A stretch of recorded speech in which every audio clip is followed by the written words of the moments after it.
Transaction का mode है पाप और पुण्य। इसी से हम ट्रांजैक्शन करते हैं। We do some actions which are good, they are called punyam. We do some actions which are not good, they are called पापम।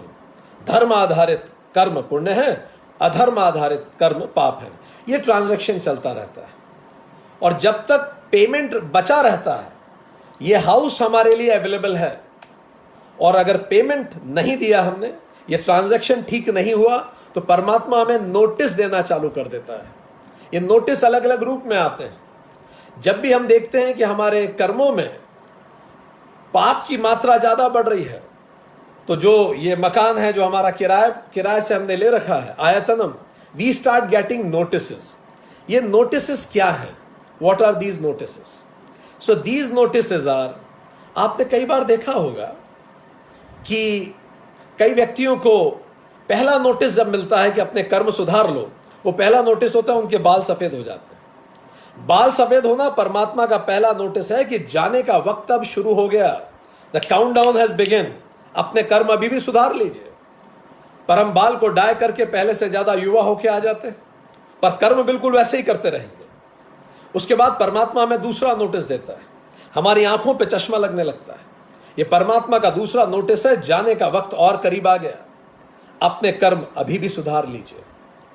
पर उसके उपरांत भी हम सुंदर लेंस लगा के फिर से उसी तरह के कर्म करते रहते हैं।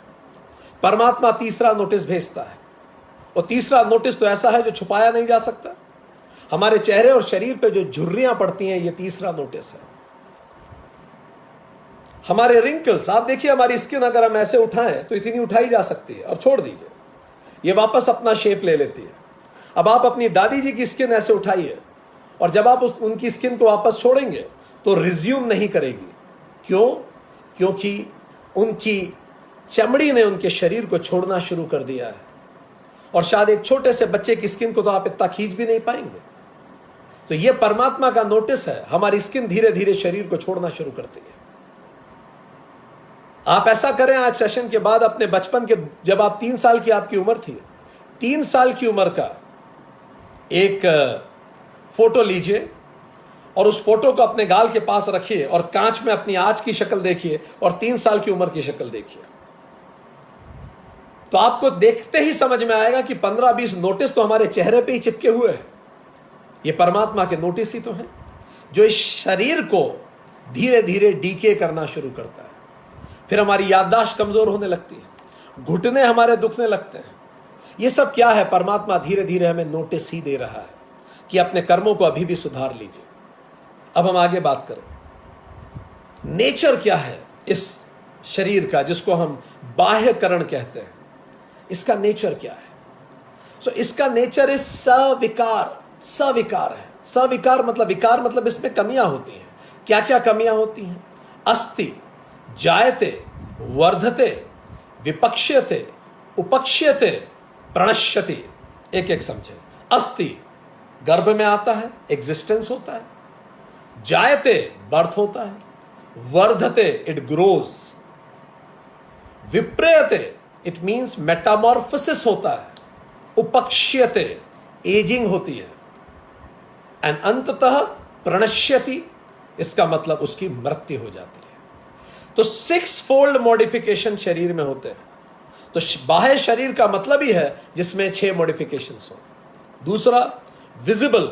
ये शरीर ट्रांजैक्शन के लिए सबके लिए विजिबल है। हर व्यक्ति देख सकता है आपके शरीर को, खुद भी हम देख सकते हैं, दूसरे भी देख सकते हैं। तीसरा, इसकी ड्यूरेशन क्या होगी? तो इसकी ड्यूरेशन लगभग 1 सेकंड से 120 साल तक हो सकती है।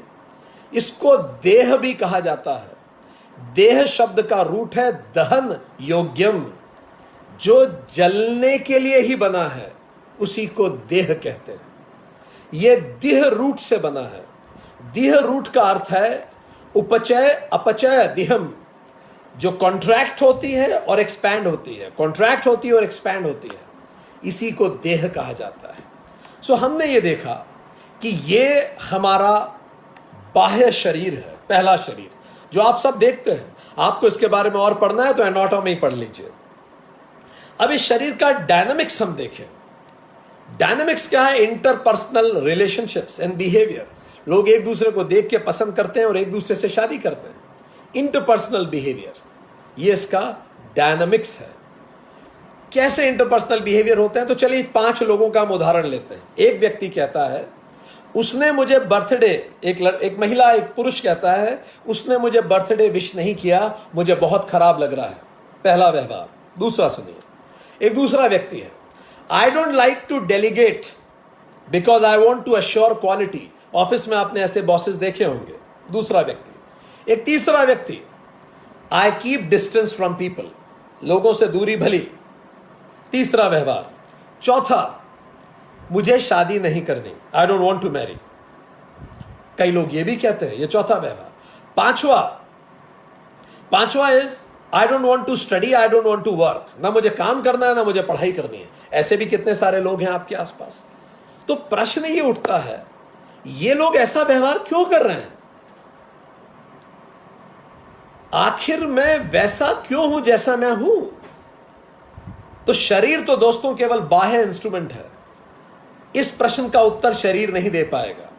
तो फिर हमें दूसरे इंस्ट्रूमेंट की तरफ जाना पड़ेगा, यह जानने के लिए कि आपका बॉस डेलीगेट क्यों नहीं करता, आपकी बहन या आपका भाई शादी क्यों नहीं करना चाहता, यह व्यक्ति क्यों लोगों से दूरी बना के रखना चाहता है और उस व्यक्ति को इतना बुरा क्यों लगता है जब आप उसको बर्थडे विश करना भूल जाते हैं। तो चलिए और गहरा उतरते हैं व्यक्तित्व में। दूसरा जो बॉडी है हमारा, इसको कहा जाता है सूक्ष्म शरीर। सूक्ष्म शरीर का मतलब सटल बॉडी। ग्रॉस बॉडी जो थी वो तो हार्डवेयर था, ये सॉफ्टवेयर है। जो सूक्ष्म शरीर है वो सॉफ्टवेयर है। अब ये किससे बनता है, थोड़ा सा उस पर बात कर ले। तो सूक्ष्म शरीर बनता है सटल मैटर से। Raw material is subtle matter. वही पंच महाभूत हैं पर वो एनर्जी फॉर्म में होते हैं, उससे बनता है सूक्ष्म शरीर। अब चूंकि वो एनर्जी फॉर्म में है इसीलिए वो दिखता भी नहीं है। अभी और धीरे धीरे हम इसके बारे में पढ़ेंगे तो और स्पष्ट होगा आपको। इसके कंपोनेंट्स क्या हैं? तो इसके कंपोनेंट्स हैं 5 तो ज्ञानेंद्रियां होती हैं इसमें, 1, 2, 3, 4 और स्किन। ये 5 ज्ञानेंद्रियां सूक्ष्म शरीर की नहीं हैं, इसीलिए हमने बार बार फिर से रिपीट करेंगे। आंख सूक्ष्म शरीर में नहीं है, आंख तो बाह्य शरीर में आपको दिखता है, ग्रॉस है। आंख के अंदर जो कैपेसिटी टू सी है वो है सूक्ष्म शरीर, जिसको शास्त्र कहते हैं रूप ग्राहक। जरा विचार करें कि आंख देख सकती है? नहीं देख सकती। अगर आदमी मर जाए आप उसकी ऐसे आंखें खोल ले, नहीं देख सकती। अगर आंख देख सकती है तो आंख को शरीर से निकाल के रख दीजिए टेबल पे, वो देख लेगी, वो नहीं देख सकती। तो सूक्ष्म शरीर में आंख नहीं है, आंख की देखने की क्षमता है। कान नहीं है, कान के सुनने की क्षमता है। ये इंस्ट्रूमेंट जो बाह्य इंस्ट्रूमेंट है ये नहीं सुन सकता, इसके अंदर एक क्षमता है, वो है सूक्ष्म। नाक की सूंघने की क्षमता है। एक आदमी बेहोश हो जाता है या वो सो जाता है, नाक तो तब भी है पर वो सूंघ नहीं पा रहा है। क्यों? क्योंकि सूक्ष्म शरीर उसको सपोर्ट नहीं कर रहा है। टंग के टेस्ट की क्षमता है। जब कोई व्यक्ति आपके जीवन में एक्सपायर हो जाता है, वो व्यक्ति जो आपके जीवन के बहुत करीब है, सबसे करीब व्यक्ति जब इस दुनिया से चला जाता है, तब आपके मुंह में आपका फेवरेट खाना भी रख दिया जाए, टंग को ऐसा लगता है मानो कोयला रख दिया हो, स्वाद गायब हो जाता है। तो टंग स्वाद लेती है ऐसा नहीं है, उसके अंदर वो सूक्ष्म शरीर है जो रस ग्राहक है। स्किन स्पर्श ग्राहक। तो पहला तो क्या हो गया, 5 ज्ञानेंद्रियां, perceptive organs, not physical organs, ये स्पष्ट हम समझ लें। दूसरा 5 प्राण। प्राण क्या है? हमने पिछले सेशन में बात की भी है, एनर्जी जनरेटिंग सिस्टम, प्राण शक्ति। हम सांस लेते हैं, अगर फेफड़ों तक जाती है तो वो ऑक्सीजन है, पर अगर हमारी बेली बटन तक जाती है, डायफ्रामिक ब्रीदिंग करते हैं, तो उसी को हम प्राण कहते हैं। और प्राण पूरे शरीर को चलाती है। तो पहला हुआ, 5 तरह के प्राण हैं। पहला है रेस्पिरेटरी सिस्टम, उसको प्राण कहते हैं। लंग्स जो है हमारे, वो तो स्थूल शरीर है, पर उसके अंदर जो रेस्पिरेशन हो रहा है ब्रीदिंग हो रही है, ये प्राण है। दूसरे को कहते हैं अपान। Apana is evacuatory system, waste removal system, excreta पूरा जो शरीर से निकालता है वो पुश इज कॉल्ड अपान। व्यान सर्कुलेटरी सिस्टम, जो पूरे शरीर में ऑक्सीजन का सर्कुलेशन करता है, न्यूट्रिशंस को सर्कुलेट करता है, उसी को व्यान कहते हैं। नेक्स्ट इज समान, डाइजेस्टिव सिस्टम, वो जो ऊर्जा आपको डाइजेस्ट करवा रही है। जिसका समान कमजोर होता है उसको डाइजेशन में प्रॉब्लम होती है। फिर से हम याद दिला दें, एब्डोमेन स्थूल शरीर है, पर उसके अंदर जो डाइजेशन की क्षमता है वो सूक्ष्म शरीर है। और उदान रिवर्सिंग सिस्टम, उल्टी आती है, शरीर में कोई गलत तत्व चला गया और एकदम से शरीर उसे बाहर फेंकता है, इसको उदान बोलते हैं, अगेंस्ट ग्रेविटी, रिवर्सिंग सिस्टम। इसीलिए जब व्यक्ति अपनी अंतिम सांसें लेता है तो यही वायु एक्टिवेट होती है और एकदम से उल्टी हिचकी आती है व्यक्ति को, उदान।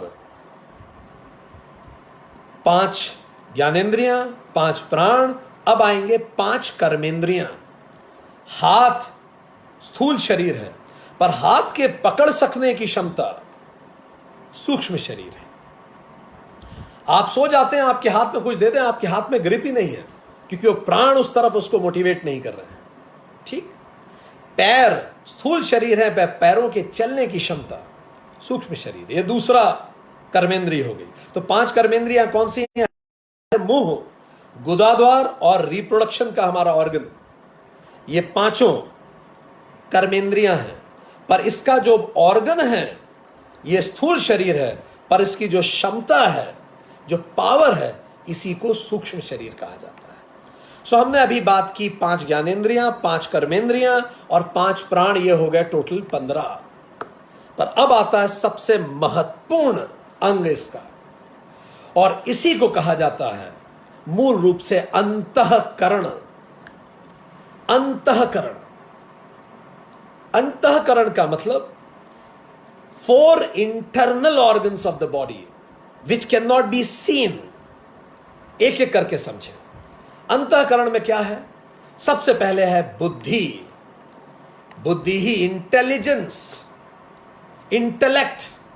It is our intentional thinking ability, rational, discretion, knowing ability, विचार हमारे। चलिए अब उस कहानी से इसको जोड़ते हैं। याद कीजिए पहले व्यक्ति ने क्या कहा था? उसने मुझे शादी के लिए, उसने मुझे बर्थडे पे विश नहीं किया, मुझे बहुत बुरा लगा। हमने पूछा क्यों बुरा लगा भाई, इस व्यक्ति को, सबको तो नहीं लगता।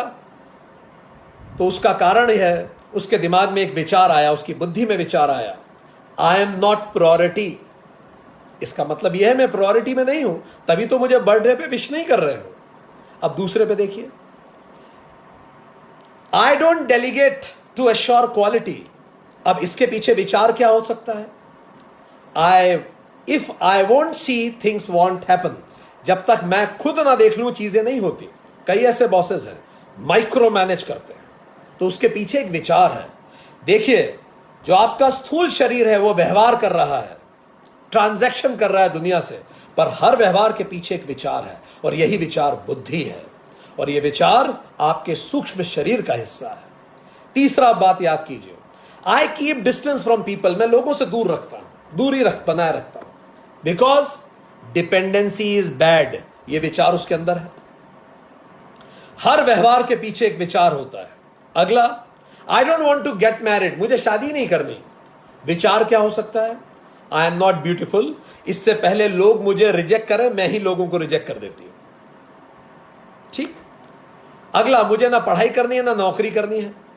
इसके पीछे विचार क्या है? मैं केयरलेस हूं, मैं लाइफ में कुछ नहीं कर सकता। That thought for self. So ये हो गई बुद्धि। अब आपका प्रश्न ये आएगा ही स्वाभाविक रूप से, सर उसकी बुद्धि ऐसी क्यों हो गई? तो अंतःकरण में 3 और कंपोनेंट हैं जो आपके इस प्रश्न का उत्तर देंगे कि आपके आसपास वाले लोगों की बुद्धि वैसी क्यों है जैसी है। तो ये बचे हुए 3 कंपोनेंट कौन से हैं? पहले को बोलते हैं मन, माइंड। दूसरे को बोलते हैं चित्तम, मेमोरी। और तीसरे को बोलते हैं अहंकार। एक एक करके समझ लें। माइंड क्या है? Unintentional thinking. देखिए, बुद्धि इंटेंशनल थिंकिंग है, आप सोच के वैसा सोच सकते हैं, पर मन इमोशनल होता है। अभी आप बहुत दुखी हो और हम बोले नहीं आप 5 मिनट खुश होकर दिखाइए, करके देखिए, नहीं हो सकता आपसे।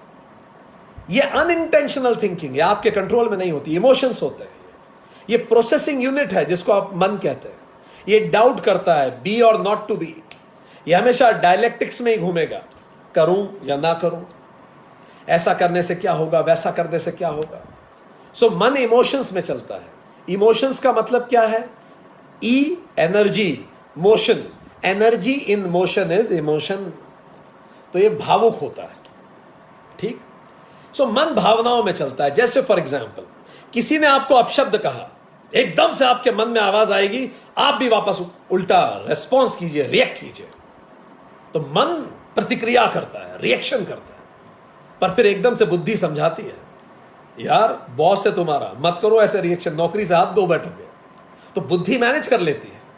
पर अगर किसी का मन ज्यादा ताकतवर है और बुद्धि कमजोर है, तो वो व्यक्ति भिड़ जाएगा हर कहीं जाके। एग्जाम में वो चीटिंग कर लेगा, क्योंकि चीटिंग करने से उसका मन शांत हो रहा है, उसने पढ़ाई नहीं करी तो। सो इस कारण मन और बुद्धि आपस में एक दूसरे को बैलेंस करते चलते हैं। पर अभी भी प्रश्न अनुत्तरित है। उस व्यक्ति को ऐसा क्यों लगता है वो अच्छा नहीं दिखता, इसीलिए वो शादी नहीं करना चाहता? उसको ऐसा क्यों लगता है कि डिपेंडेंसी अच्छी बात नहीं है? तीसरे को ऐसा क्यों लग रहा है कि कोई विश ना करे तो वो प्रायोरिटी नहीं है? और चौथे को ऐसा क्यों लग रहा है कि वो केयरलेस है?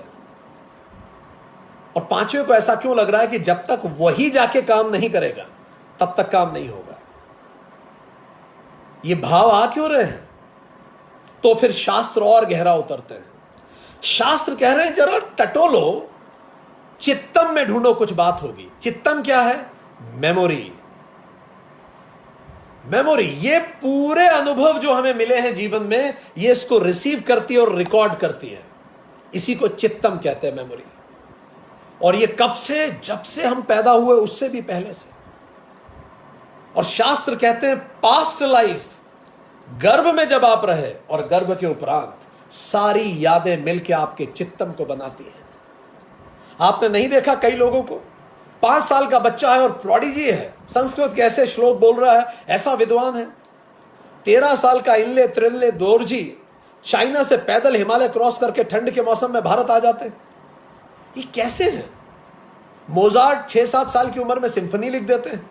17 साल की उम्र में शंकराचार्य ने अपना पूरा साहित्य सृजित कर दिया, जो आज तक पिछले 1300 साल में दुनिया पढ़ रही है। 17 साल की उम्र में उन्होंने सारे वेदों पे टीकाएं लिख दी, उपनिषद पे टीकाएं लिख दी, गीता लिख दी। 17 साल की उम्र में कहां से आता है ये सब?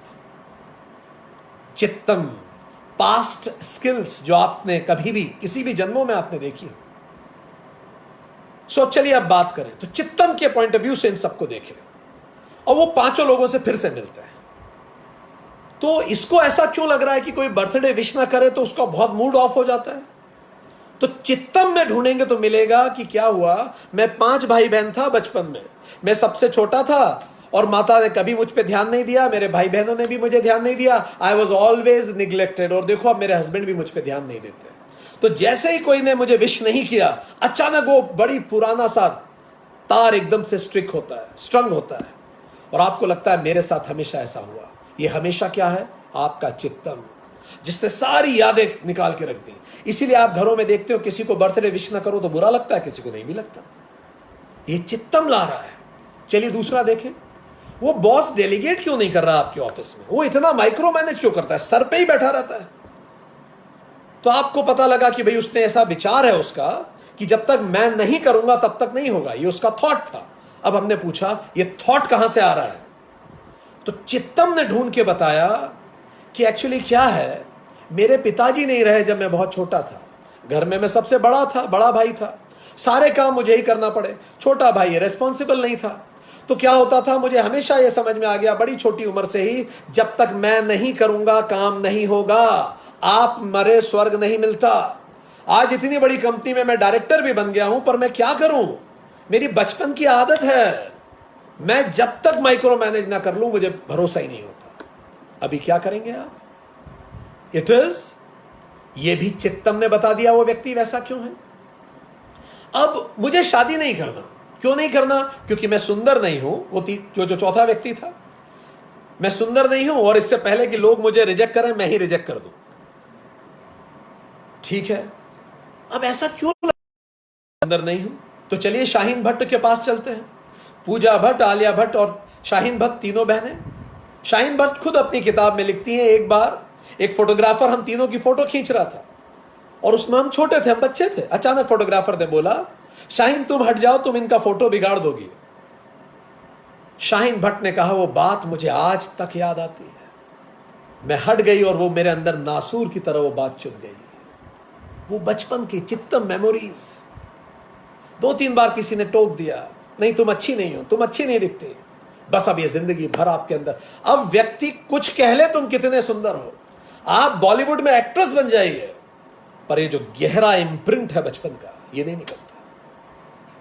तो चित्तम ने बताया ये वहां से आ रहा है भाई। अच्छा, और वो जो 5वां व्यक्ति था जो बड़ा केयरलेस था, मुझे तो पढ़ना ही नहीं है, क्यों? मैं तो केयरलेस हूं, मैं कुछ कर ही नहीं सकता। तुम्हें ऐसा क्यों लगता है तुम कुछ नहीं कर सकते? इसीलिए लगता है क्योंकि चित्तम ने ढूंढ के बताया, जब मैं बहुत छोटा था ना, तो मेरे पापा बार बार कहते थे, गधे हो तुम, तुमसे कुछ नहीं हो पाएगा, तुम एक कोने में जाके बैठ जाओ। फिर मेरी टीचर ने कहा, तुम गधे हो, नहीं हो पाएगा। मां भी कई बार बोल देती थी, तुम तो मूर्ख हो। और धीरे धीरे मुझे समझ में आ गया, भाई मैं तो मूर्ख हूं। अभी क्या करेंगे? अब आप देख रहे हैं व्यक्ति कितना गहरा होता है। जो आपको बाहर स्थूल शरीर में जो व्यवहार दिख रहा है, उसके पीछे सूक्ष्म शरीर का एक विचार है, और उस विचार के पीछे चित्तम की गहराई की मेमोरीज हैं, और उस मेमोरीज को मन प्रोसेस करता है और प्रोसेस करके बाहर विचार लाता है। अब अगली बात, अहंकार क्या है और इसका क्या कंट्रीब्यूशन है सोचने में? अहंकार शब्द बना है अहम प्लस कारह। अहम मतलब आय, अहम ब्रह्मास्मि, आय। कारह का मतलब क्रिएटर, कलाकार, चित्रकार, something that creates I, I creator. अहंकार को दूसरी भाषा में आप बोल सकते हैं अहम करणम अहंकारः। जो अहम का इंस्ट्रूमेंट बनता है वही अहंकार है। अहम का करणम अहंकारः, इसका मतलब जो मेरी सेल्फ आइडेंटिटी है वो अहंकार है, माय आईनेस। अब समस्या ये हो गई, जितने भी विदेशी लोगों ने भारतीय शास्त्र पढ़े, उनको अहंकार का कोई सिनोनिम इंग्लिश भाषा में मिला ही नहीं। अब वो क्या करते, बड़े परेशान हो गए। तो उन्होंने एक शब्द खोजा, ईगो, जो बिल्कुल गलत है। प्राउड, जो बिल्कुल गलत है, इसका कोई उससे लेना देना नहीं है।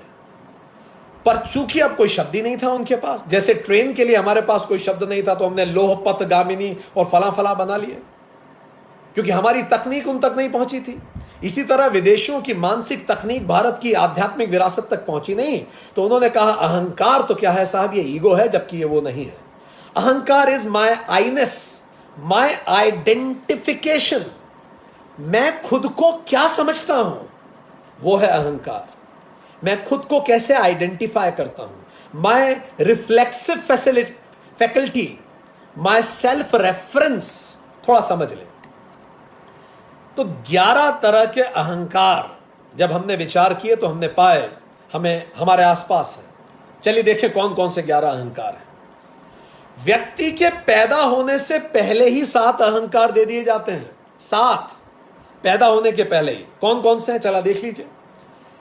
अभी तो वो गर्भ में ही आया है, पैदा नहीं हुआ, तो पहला फिक्स हो जाएगा इसकी नस्ल। तो कौन सी नस्ल का है ये बच्चा जो होने वाला है? ये मंगोल है, नाजी है, एशियन है, कोकेशियन है। अब जब वो नाजी पैदा होगा, कोकेशियन पैदा होगा, तो कोकेशियन के पॉइंट ऑफ व्यू से दुनिया को देखेगा। और जब आप एक विशिष्ट पॉइंट ऑफ व्यू से दुनिया को देखते हैं, इसी को नस्ल भेद कहते हैं। पैदा क्यों हुआ नस्ल भेद? क्योंकि हमने लिमिटेड आइडेंटिटी दी उसको नस्ल की। अभी तो पैदा भी नहीं हुआ वो बच्चा, पहले से हमने डिसाइड कर लिया वो देखेगा कैसे। अगली आइडेंटिटी देखिए, फिर हमने उसको क्या दिया पैदा होने से पहले? देश। ये जो भी पैदा हो रहा है ये भारतीय, इंडियन सिटीजन। अब जैसे भारतीय हो गया तो भाई सारी किताबें उठा के देख लीजिए, पाकिस्तान बुरा देश है, होगा ही। और अगर वो बच्चा बाय चांस पाकिस्तान में पैदा हो गया होता तो भारत बुरा देश होता ही। इससे राष्ट्रवाद और राष्ट्रवाद के बाद दो राष्ट्र आपस में लड़ेंगे और युद्ध होंगे, दुनिया भर में युद्ध होना चालू हो जाएंगे, क्योंकि वो भारतीय बन के दुनिया को देखेगा। तीसरा, यहां तक भी बात क्षेत्र, अच्छा ये जो पैदा हो रहा है ये गुजराती है, तो गुजराती इस तरह के होते हैं, मराठी ऐसे होते हैं और बंगाली इस तरह के होते हैं, राजपूत वैसे होते हैं। लीजिए साहब, राजपूताना राजस्थान, अब क्षेत्रवाद पैदा होगा, उस पर पॉलिटिकल पार्टीज बनेंगी, उस क्षेत्रवाद को भड़काएंगी, बढ़ाएंगी, उसको चरम पे ले जाएंगी और अपनी सरकारें बनाएंगी और वोट आप देंगे क्योंकि आपके अंदर क्षेत्रवाद भरा है। अब आगे चलें, फिर पैदा होने से पहले फिक्स हो जाएगा कि इसका ये हिंदू है या मुस्लिम होगा या सिख होगा, कोई चॉइस नहीं है उसके पास। फिर ये हिंदू के पॉइंट ऑफ व्यू से दुनिया देखेगा, क्रिश्चियन के पॉइंट ऑफ व्यू से देखेगा और 1000 साल क्रीसेंट वर्सेस क्राइस्ट का युद्ध लड़ेगा दुनिया के इतिहास में। सांप्रदायिकता पैदा हो जाएगी। अभी तो पैदा ही नहीं हुआ बच्चा। फिर जाति भी निर्धारित, ये ब्राह्मण है साहब, या राजपूत होगा या क्षत्रिय होगा या वैश्य होगा या शूद्र होगा, ये भी पहले ही फिक्स हो चुका है। और अब 7वां सुन लीजिए, ये जो पैदा हो रहा है किस जाति का होगा, हारी हुई जाति या जीती हुई जाति है? दुनिया का इतिहास उठा के पढ़िए, हारी हुई जाति अलग होती है और जीती हुई जाति अलग होती है। ये 7 तो आपने पहले ही मुकर्रर कर दिया, अब ये वैसे दुनिया को देखेगा। फिर अब उसका जन्म हुआ, इतने भारी प्रेशर में तो वो पैदा हुआ है। जन्म होते ही आप उससे पूछे बिना खट से उस पर लिंग देंगे उसको। अब ये मेल होगा या फीमेल होगा, स्ट्रेट होगा या नहीं होगा, अब वो उस पॉइंट ऑफ व्यू से दुनिया को देखेगा। दुनिया का इतिहास उठा के पढ़ लीजिए, महिलाओं को कितना लड़ाई लड़नी पड़ी है बराबरी के लिए, क्योंकि हमने पुरुष पैदा किए। अब वो पुरुष के पॉइंट ऑफ व्यू से दुनिया को देखेंगे, पिक्चर भी वही पॉइंट ऑफ व्यू से देखेंगे, दुनिया को वैसे देखेंगे। पुरुष है वो, लड़के रोते नहीं है, क्या लड़कियों की तरह तुम रो रहे हो? लड़कियों को तेज नहीं हंसना चाहिए, लड़कियों को हर किसी से बात नहीं करना चाहिए। कंडीशनिंग, आई मेकर, अहंकार, लिमिटेड आइडेंटिटी, तुम लड़की हो, लिमिटेड आइडेंटिटी। अगला, फिर रंग, गोरी है कि काली है? ओहो काली हो गई, ओहो बेटा तुम अच्छे से नहाया करो, पहले आए थे तब तो तुम बड़ी गोरी थी, अब तुम्हें क्या हो गया, किसका साया पड़ गया, काली कैसे हो गई तुम? क्या कुछ नहीं किया दुनिया ने रंग के आधार पर। अमेरिका का इतिहास उठा के पढ़िए, ब्लैक अमेरिकन का इतिहास उठा के पढ़िए, आपका खून साम्यवादी है, सोच भी फिक्स, ये साम्यवादी है। अरे वो लोग तो लेफ्टिस्ट है यार, वो तो ऐसे ही सोचेंगे। ओहो ये राइटिस्ट है, ये ऐसे ही सोचेंगे। सोच ये भी पहले से फिक्स है, लेफ्टिस्ट राइटिस्ट, लगे रहिए। फिर पूंजीवादी, कैपिटलिस्ट, कम्युनिस्ट, लड़ लीजिए, वर्ल्ड वॉर, कोल्ड वॉर कर लीजिए, करते रहिए। अब इसके बाद फिर जन्म के बाद एक तो सोच फिक्स हो गई उसकी, और जन्म के बाद एक और, उसकी नौकरी में इतना बड़ा रेसिज्म। ये क्लास 2 ऑफिसर है पता है, और हम क्लास 1 है। क्या बात है, हम स्वर्ण सेवाएं हैं। और फिर भी अच्छा ये डायरेक्ट है कि प्रमोटी है, एग्जीक्यूटिव है कि नॉन एग्जीक्यूटिव है, ये तो सोच ही नहीं सकता ना, क्योंकि ये तो डायरेक्ट सेलेक्ट ही नहीं हुआ। क्या कर रहे हैं हम लोग? कार्ल मार्क्स एक क्लर्क का इंटरव्यू में रिजेक्ट हो गया था, पर उसकी विचारधारा ने दुनिया को 2 पार्ट्स में बांट दिया। हम कैसे लोगों को अहंकार, लिमिटेड आइडेंटिटी, और यही कारण है कि हमने डिवीजन ऑफ लेबर की जगह डिवीजन ऑफ लेबरर्स कर दिया। गोत्र व्यवस्था तक ठीक था, हमने उसे जाति व्यवस्था में बना दिया, कारण अहंकार। तो क्या सच में man is born free really? क्या आप सच में स्वतंत्र हैं सोचने के लिए? यह भी सोचिए। सो ये जो तीनों का डायनेमिक्स है, चित्त, अहंकार और मन, ये मिलके लिमिटिंग बिलीफ्स देता है। लिमिटिंग बिलीफ्स क्यों? क्योंकि लिमिटेड आइडेंटिटी है, और लिमिटेड आइडेंटिटी लिमिटेड बिलीफ देता है। इसीलिए शास्त्र कहते हैं बच्चे को विद्या आरंभ संस्कार के समय ही कान में बोल दो, अहम ब्रह्मास्मि, तू केवल आत्मा है, ना कोई जाति, ना कोई लिंग, ना कोई देश, तू इस सबसे परे है। पर क्या करें? तो इस कारण जब तक हम सही डेफिनेशन में उसको नहीं लेंगे, तब तक वो लिमिटिंग बिलीफ्स हमें लिमिटेड थॉट्स देंगे। हमारे थॉट्स फीलिंग्स बनेंगी, हमारे फीलिंग्स वर्ड्स बनेंगे। हम फेसबुक पे गलत गलत शब्द लिख देंगे गुस्से में, ओज में आके, क्योंकि हमारे पास वैसे ही वर्ड्स हैं। वर्ड्स एक्शंस बनेंगे, एक्शंस हैबिट्स बनेंगी, हैबिट्स कैरेक्टर बनेगा और कैरेक्टर हमारी डेस्टिनी बन जाएगा और इसी तरह से पूरे देश की डेस्टिनी बनती है। सो दोस्तों, इसको कहते हैं सूक्ष्म शरीर। अब आप अच्छे से समझ पा रहे होंगे ये कितना जटिल है। जो आप स्थूल शरीर देखते हैं वो तो उसका प्रतिबिंब मात्र है, पर हम वास्तव में जीते तो सूक्ष्म शरीर में। तो क्या किया जाए?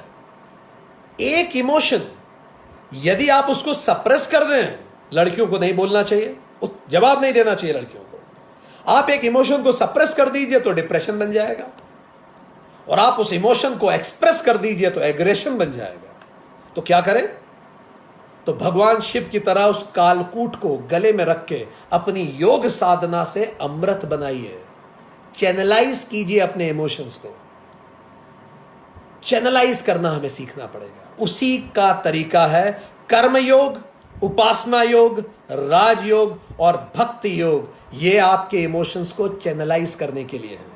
आपको इनमें डिटेल में जानना है तो पिछले वीडियोस को देखिए, जिनमें हम इन सारे योग्स पे बात कर चुके हैं, योग पे बात कर चुके हैं। आगे बात करें। अब चित्तम, अगर एक बैड एक्सपीरियंस मुझे हुआ है, चित्तम मेमोरी, तो क्या होता है? लोग गलती क्या करते हैं? We remember people and forget the lesson. हम सबक भूल जाते हैं, लोगों को याद रखते हैं, अच्छा इसने ऐसा किया था। करना क्या चाहिए? Remember lesson and forget people. लोगों को भूलिए, सबक सीखिए और आगे बढ़िए। यह चित्तम के साथ है। कैसे चित्त शुद्ध किया जाए? चित्त शुद्धि के लिए ही बनाया गया है उपासना योग और कर्म योग। पढ़िए, आप उसको जानिए, पिछले रिकॉर्डिंग्स में आपको मिल जाएगा और डिटेल में जानिए। ठीक। अहंकार के लिए क्या किया जाए? अरे झाड़ू लगाइए लंगर में जाके। हमारे पिछले एयर चीफ मार्शल लगाते थे। क्यों लगाते हैं? क्यों गुरुद्वारे में बैठ के जूते पॉलिश करते हैं लोग, बड़े बड़े लोग? कारण अहंकार को समाप्त रखने के लिए, ताकि आप डिफरेंट रोल्स में भी खुद को सेटल कर सके। अभी मैं अमीर बन के दुनिया को देख रहा हूं, चला जा रहा है, थोड़ा गरीब बन के तो देखो। घर में झाड़ू लगाइए ना आप। अभी मैं पुरुष बन के दुनिया को देख रहा हूं, जरा महिला बन के तो देखो। अपने रोल रिवर्सल कीजिए। चलिए आगे बात करें। अब इस सूक्ष्म शरीर का फंक्शन क्या है? तो इसका फंक्शन है इनपुट आउटपुट। विचार लेता है, व्यवहार देता है। प्राण भी सांस लेता है, एक्सक्रीशन बाहर जाता है, खाना लेता है, इनपुट आउटपुट करता है। इसका नेचर क्या है? It is subject to change. ये बदलता रहता है। विचार बदलते हैं, मन बदलता है, खून बदल, सब कुछ बदलता है, सोच बदलती है, ये बदलता रहता है, इम्परमानेंट है ये। ठीक। और कमजोर होता रहता है, बदलता रहता है। पर इसकी लाइफ ग्रॉस बॉडी से ज्यादा लंबी होती है। ये कई लाइफ टाइम तक कंटिन्यू होता है, कई लाइफ टाइम तक ये चलता है। और अंतःकरण जो होता है, अंतःकरण मन, बुद्धि, चित्त, अहंकार, ये चारों अंतःकरण शास्त्र बताते हैं। स्वामी विवेकानंद स्वयं कहते हैं, आदि शंकराचार्य स्वयं कहते हैं कि अंतःकरण ही वो चीज है जो मरने के बाद शरीर को छोड़ता है। मरने के बाद स्थूल शरीर यही रह जाता है और जो निकलता है उसी को अंतःकरण कहते हैं, उसी को आप सोल कहते हैं। आत्मा नहीं, सोल। सो अंतःकरण शरीर को छोड़ देता है और अंतःकरण में वो सारा बैंक तैयार रहता है, आपकी यादों का, आपकी सोच क्या थी, आपकी भावनाएं क्या थी, और उसके साथ आप अपने शरीर को त्याग देते हैं। और अंतःकरण फिर एक नए शरीर में जाता है और फिर हम फिर से अपने जीवन को शुरू करते हैं। ठीक। सो अंतःकरण को कौन देख सकता है? तो अंतःकरण को केवल हम देख सकते हैं, दूसरा कोई नहीं देख सकता। स्थूल शरीर को मैं भी देख सकता हूं, तुम भी, पर सूक्ष्म शरीर को केवल मैं देख सकता हूं, तुम नहीं देख सकते। मैं क्या सोच रहा हूं तुम्हें क्या पता? ठीक। कब तक चलेगा अंतःकरण? प्रलय के समय तक। प्रलय शब्द का अर्थ क्या है? लय का मतलब मिल जाना, प्रलय का मतलब फिर से एक हो जाना। प्रलय तो फिर से वो एक हो जाता है ब्रह्मांड में, और उसके बाद ब्रह्मांड से आके फिर से एक शरीर ले लेता है। तो प्रभव से प्रलय तक ये चलता रहता है सूक्ष्म शरीर। प्रभव मतलब रिसरेक्शन ऑफ दिस, ये जो यूनिवर्स है, इस ब्रह्मांड के रिस्ट्रक्शन से ये पैदा होता है और कब तक जाता है? प्रलय तक। ये होता है सूक्ष्म शरीर। अब सूक्ष्म शरीर से अब हम थोड़ी सी और आगे बढ़ते हैं। आप ये कह सकते हैं सर ये कुछ तो समझ में आ गई, कुछ समझ में नहीं आई, पर यह बताइए कि एक पिता के दो बच्चे हैं, अब दोनों ही बच्चों को एक जैसी परवरिश पिताजी ने दी, तो ऐसा क्यों हो गया कि वो जो बड़ा बेटा है वो तो बड़ा रिस्पॉन्सिबल बन गया, छोटा बेटा बिल्कुल इररिस्पॉन्सिबल बन गया, जबकि एक ही जैसी परवरिश है। आप ये भी पूछ सकते हैं सर ऐसा क्यों होता है, एक ही जायगोट से दो बच्चे पैदा होते हैं, आइडेंटिकल ट्विंस, और उनका व्यवहार 180 डिग्री अपोजिट हो जाता है 15 एक साल बाद। तो जब एक ही जैसा नर्चर है, एक ही जैसा लगभग नेचर है और पेरेंटिंग एक जैसी है, तो व्यक्तियों के व्यवहार में इतना अंतर क्यों आता है?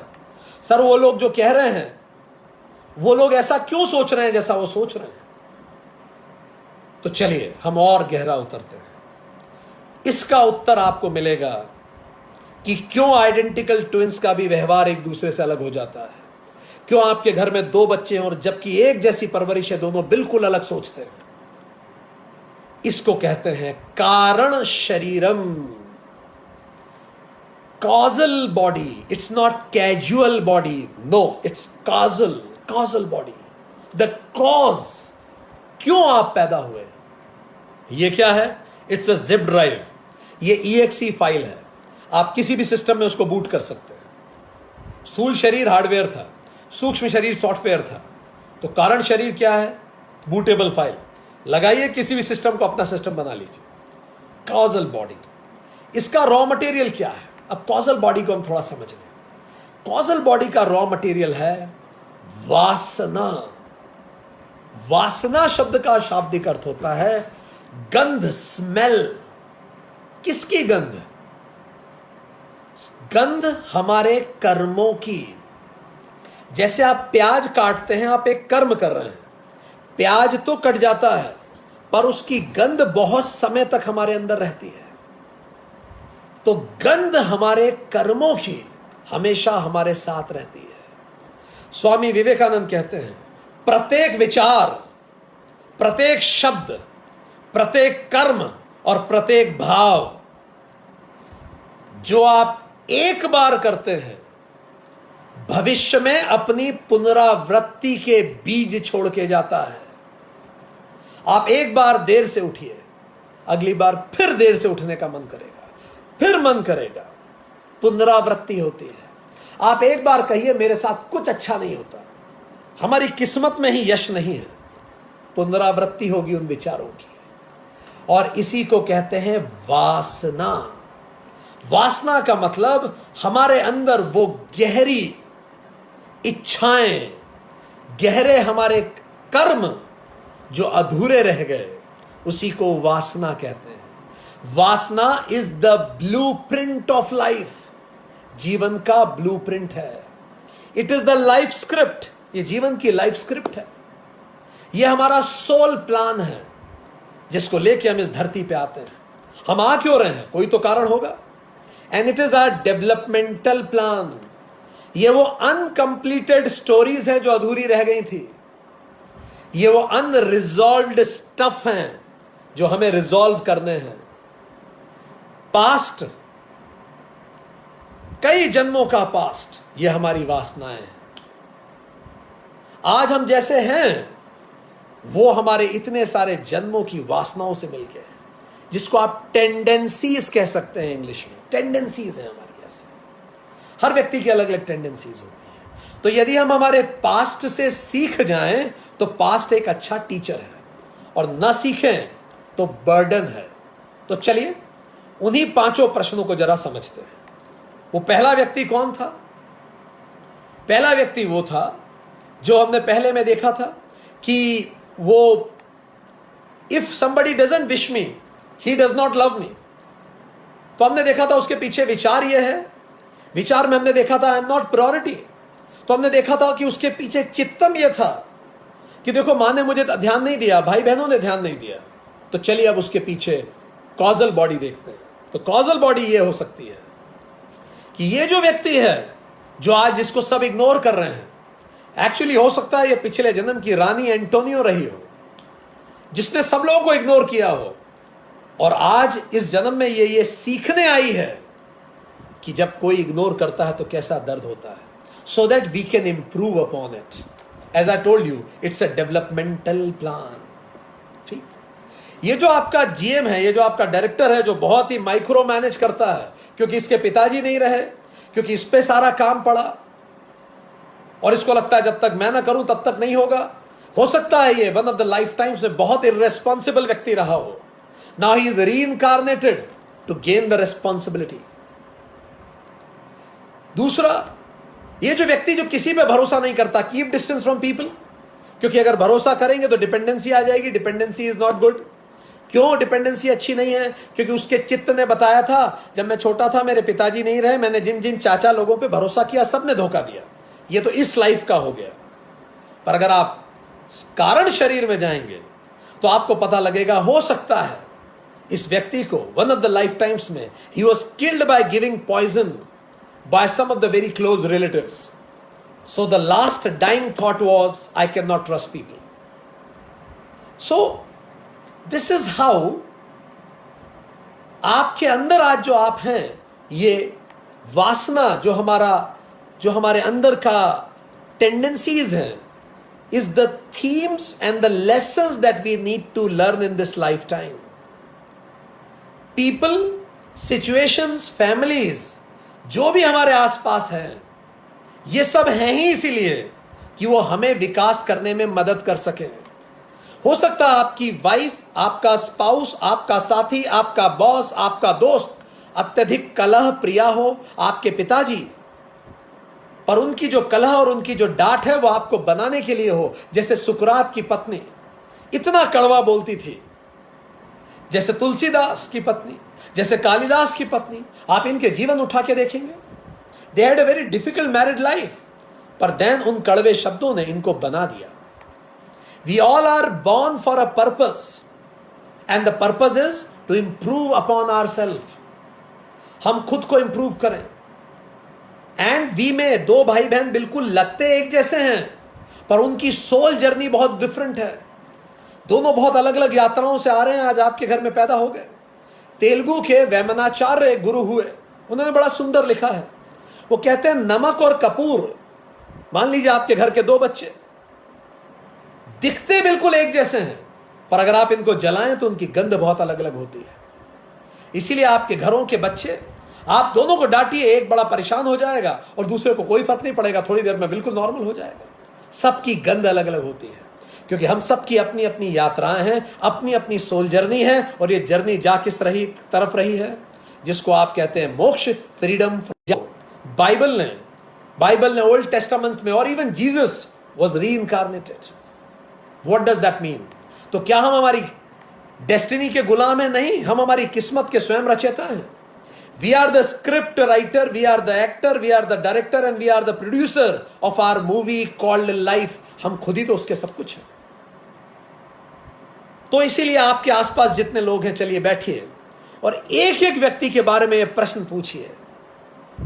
पहला प्रश्न, What aspect of my personality has brought this person in my life? मुझे ऐसा क्या सीखना था जीवन में जिसके कारण यह व्यक्ति आज मेरे जीवन में आया? मैंने इसे क्यों अट्रैक्ट किया है? ठीक। दूसरा प्रश्न पूछिए, what lessons he wants to teach me? वो यहां इस जीवन में मुझे क्या सिखाने के लिए आया है? आपको समझ में आना चालू होगा। हो सकता है वो बहुत बुरा व्यवहार करता हो, वो बहुत टफ बॉस हो आपका, पर वो शायद कुछ सिखाने के लिए आया। ब्रायन विल्स एक डॉक्टर हुए, इनकी किताब आप पढ़िए, मैनी मास्टर्स मैनी लाइफ। उनकी एक पेशेंट थी, वो पेशेंट बड़ी परेशान रहती थी मनोवैज्ञानिक रूप से। तो जब वो उस पेशेंट को डील कर रहे थे, उसको ट्रीट कर रहे थे, तो पता लगा कि आज जो उसके बड़े बेनेवोलेंट बॉस हैं उस पेशेंट के, वो one of the life times में उसके पिताजी थे। तो कई बार लोग फिर से इनकारनेट आते हैं टू सपोर्ट अस और to humiliate us so that we can improve.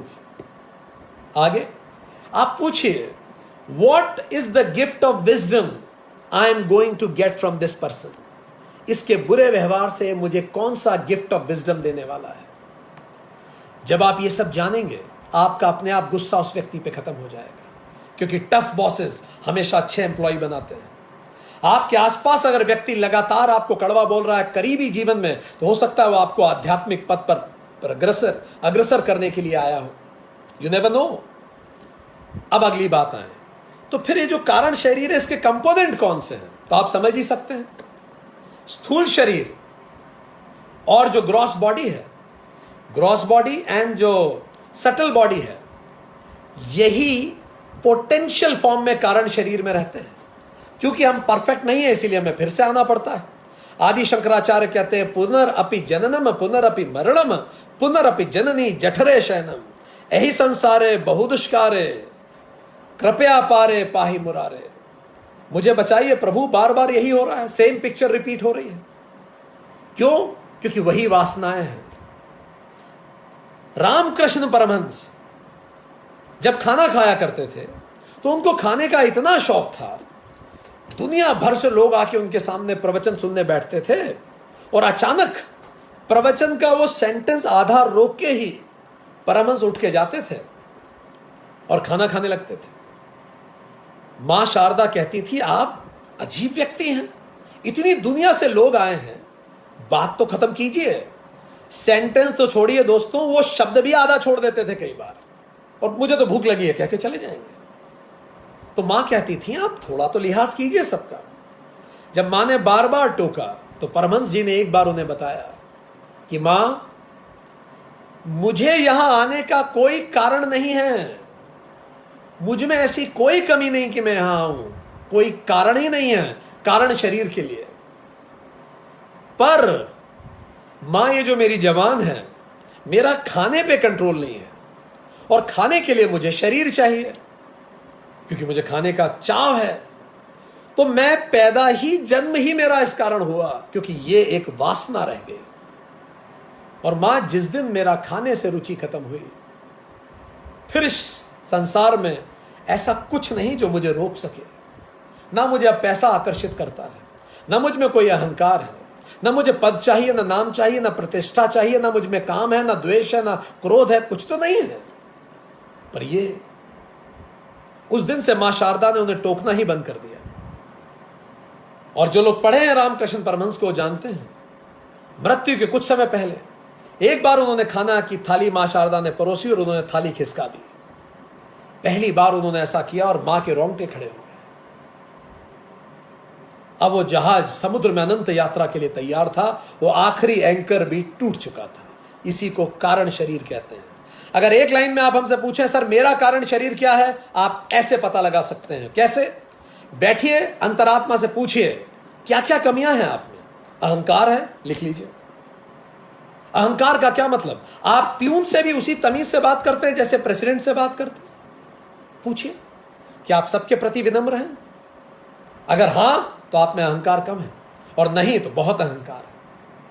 क्योंकि आप एक नजरिए से देखते हैं, अमीर अधिकारी के नजरिए से, व्यापारी के नजरिए से दुनिया को देखते हैं। लालच, ईर्ष्या, काम, बैर, क्रोध, मोह, लोभ, क्या है आपकी कमी? बस वही कारण शरीर है, और खूब सारी है।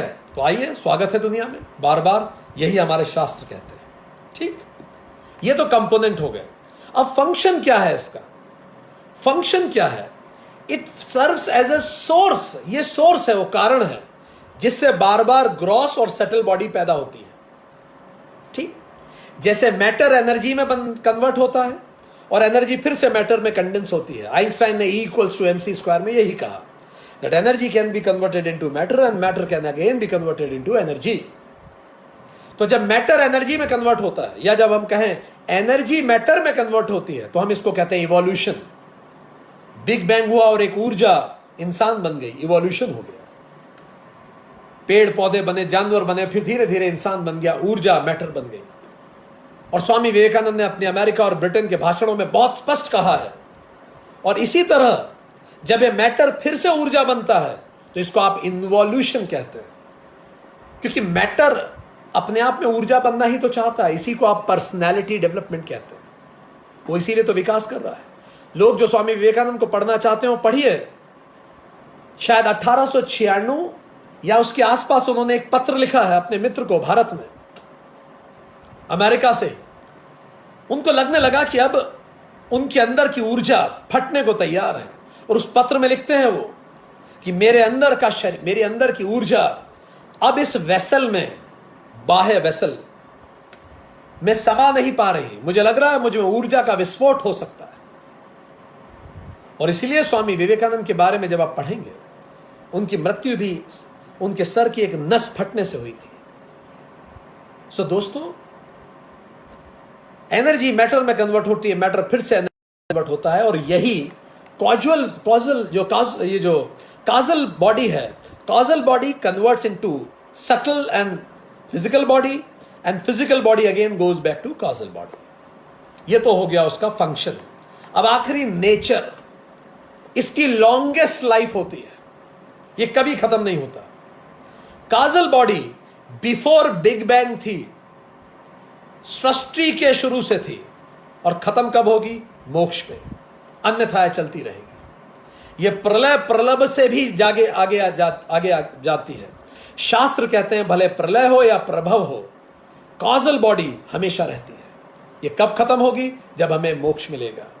और इसी कारण ये जो तीसरा शरीर है, इसको हम कहते हैं सिंगुलैरिटी।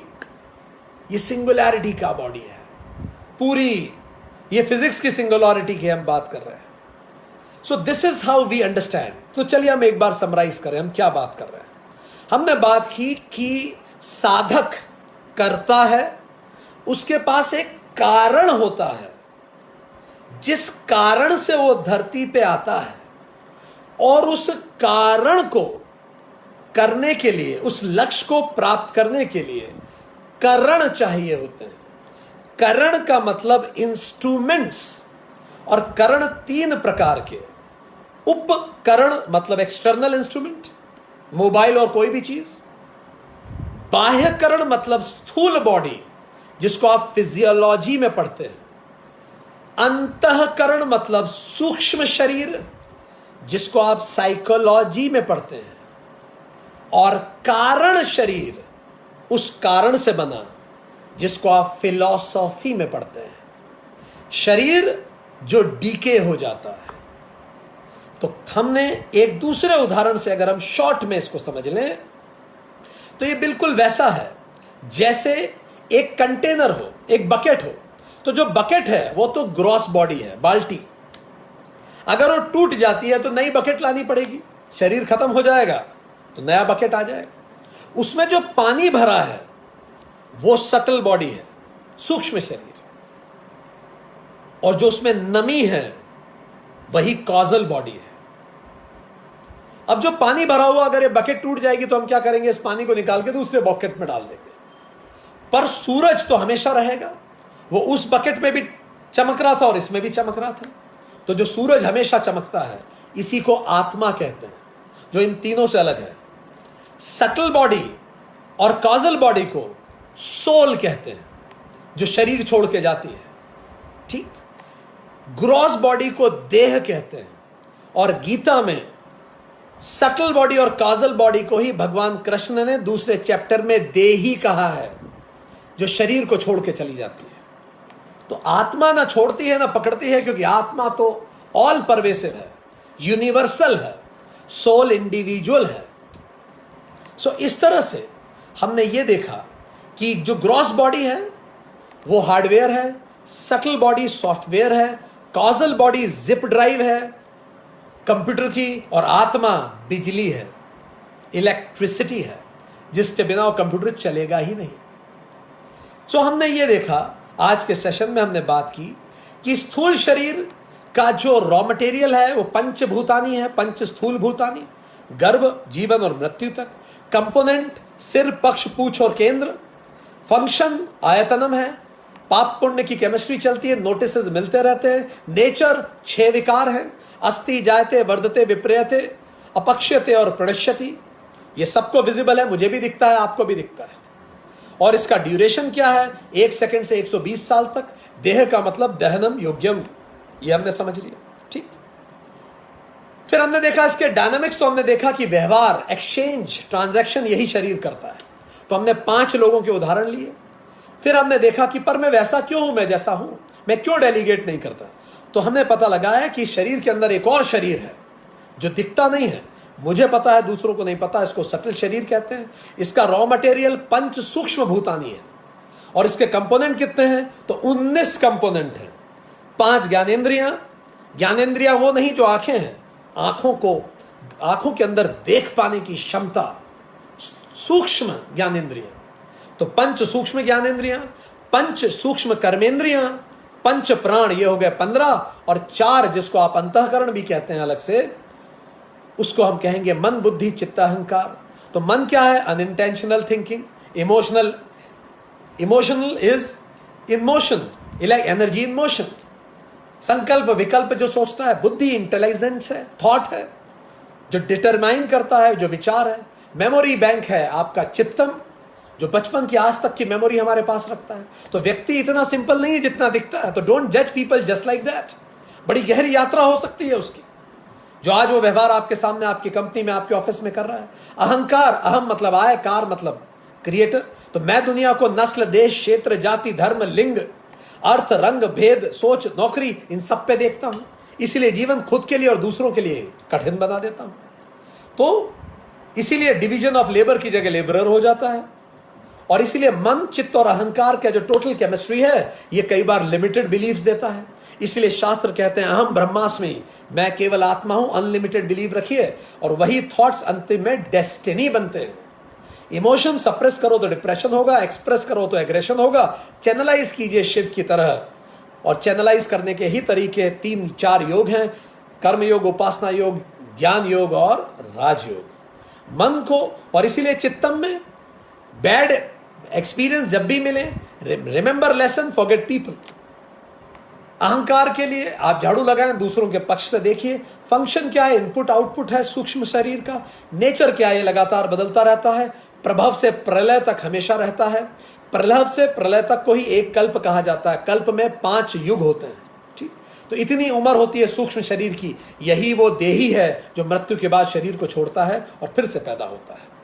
और इसके बाद, पर फिर ऐसा क्यों है कि एक ही जायगोट से 2 बच्चे इतने अलग होते हैं? क्योंकि भाई सबकी अलग अलग यात्राएं हैं। वो आपके घर में पैदा हुआ, इसका मतलब ये नहीं कि आपके लिए आपके जैसा वो बनेगा। वो बिल्कुल अलग है, वो बिल्कुल अलग है। उसकी सोच अलग हो सकती है, उसकी यात्रा का कारण अलग हो सकता है। गुजरात के एक छोटे से गांव में पैदा हुआ एक व्यक्ति हिंदुस्तान का प्रधानमंत्री बनने के लिए पैदा हो सकता है। तो माता पिता के व्यवसाय, उसकी सोच से उसका कोई कनेक्शन हो ना हो जरूरी नहीं है। इसीलिए बच्चे हमारे सबसेट नहीं है, उनकी इंडिविजुअल यात्रा का सम्मान कीजिए। जिप ड्राइव है कॉजल बॉडी, EXE फाइल है, जहां लगा लीजिए, नए शरीर में लगा दीजिए। इसका रॉ मटेरियल क्या है? वासना है। वासना क्या है? ये गंध है। गंध क्या है? हमारी सोल प्लान है, अनकंप्लीटेड स्टोरीज हैं, हमारे अंदर के दोष हैं। दोष कैसे पता लगाएं? आपको तुरंत पता है, लिख लीजिए बैठ के, खटाखट आपको पता पड़ जाएगा। ठीक, और इसी कारण आप बार बार आते हैं इस धरती पे ताकि आप अपने दोषों को पूरा करें। जितनी द सूनर द बेटर।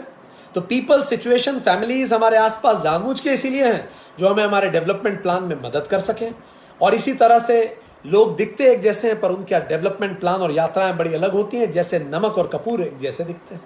सबकी अपनी अपनी यात्राएं हैं। इन्हीं को हम जातक कथाएं कहते हैं, जो हम सबकी होती हैं। हम हमारे जीवन के स्वयं स्क्रिप्ट राइटर हैं, एक्टर हैं, डायरेक्टर हैं, प्रोड्यूसर हैं, और हम ही अपनी जीवन की मूवी के सारे कर्ता धर्ता हैं। कंपोनेंट क्या है कारण शरीर के? सूक्ष्म शरीर और स्थूल शरीर इसके कंपोनेंट हैं। इसके फंक्शन क्या हैं? तो इसका फंक्शन है, ये काजल बॉडी से सटल बॉडी को जनरेट करता है और वापस उसको लील लेता है। लील लेने की प्रोसेस को ही लीला कहते हैं। और नेचर क्या है इसका? ये अनंत काल तक रहता है, जब तक हम मोक्ष ना पालें। मोक्ष क्या है? किसी भी तरह के फियर से फ्रीडम। अगर आप जीते जी पालें तो इसको हम कहते हैं जीवन मुक्ति, और अगर मरने के बाद आप इसे पाएं तो इसी को कहते हैं विदेह मुक्ति। Thank you very much. अब आप प्रश्न पूछ सकते हैं।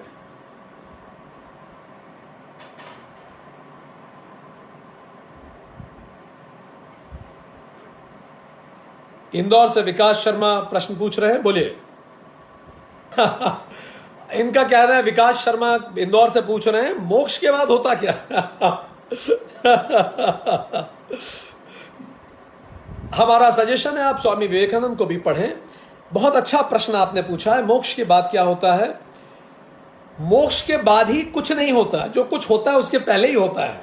समस्या ही यह है कि हम, देखिए समझिए, आपको यहां से अमेरिका जाने में शायद 2 दिन लगे और अभी तो लॉकआउट है, आप जा भी नहीं सकते। ठीक, पर हमारे देश में ऐसे ऋषि मुनि हुए हैं जो कल्पना की क्षमता से, मन की तीव्रता से पहुंच पाते थे। टेलीपैथी आज भी विज्ञान है और टेलीपैथी आज भी कई जगह प्रबलित है और लोग टेलीपैथी एक दूसरे को देते भी हैं, रेकी भी दी जाती है। मन की ताकत से आप इतनी तेज गमन कर सकते हैं, पर यह शरीर हमारी स्पीड को रोकता है। इसलिए भगवान बुद्ध कहते हैं जन्म ही दुख है, इसीलिए तो बच्चा पैदा होते ही रोता है। दुख ही दुख है पैदा होते ही। क्यों? क्योंकि सांस लेनी पड़ रही है। मां के गर्भ में आराम से तैर रहे थे, सांस की भी जरूरत नहीं थी। ठीक। और बाकी दुख हम खुद के लिए पैदा करते हैं। क्यों? क्योंकि 7 अहंकार की माला हमें तुरंत पहनानी जाती है पैदा होते ही, उसके बाद बाकी हम पहन लेते हैं। तो ये जितने दुख हैं, इस शरीर का प्रयोजन क्या है बताइए? अगर आपको ना लोभ है, ना ईर्ष्या है, ना क्रोध है, ना बैर है, ना कुछ खाना है, ना कामना है, why do you need a body then? तो body is a limitation, and that's why when we say moksha, it means being unlimited again. Have I answered it? Thank you. Amrish Indore से प्रश्न पूछेंगे।